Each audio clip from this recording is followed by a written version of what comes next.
สบายดีพ่อแม่พี่น้องเพิ่นนะพบกับสายคนทำมากินเนาะวันนี้วันไปใส่บ่วงหนูเนาะพาทีมงานมาไล่มองพอได้กินอยู่อาจารย์ง่ายเพิ่นว่าพูดบ่ร้อนอยู่ว่าเนาะพูด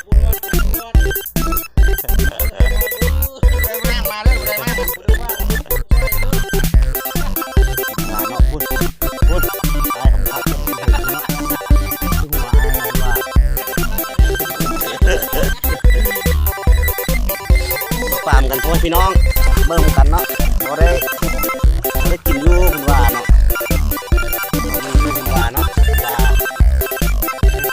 มอง5เซนพี่น้อง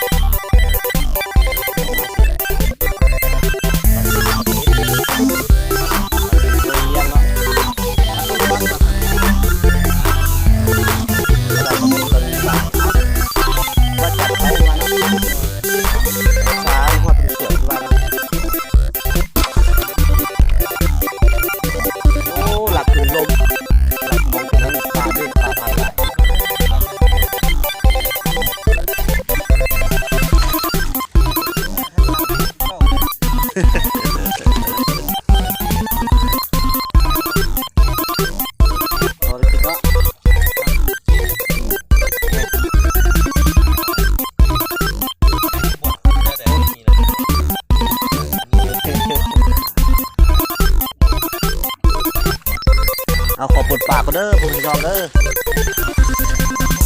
น้อยปลดแล้วละจำสมกันต่อ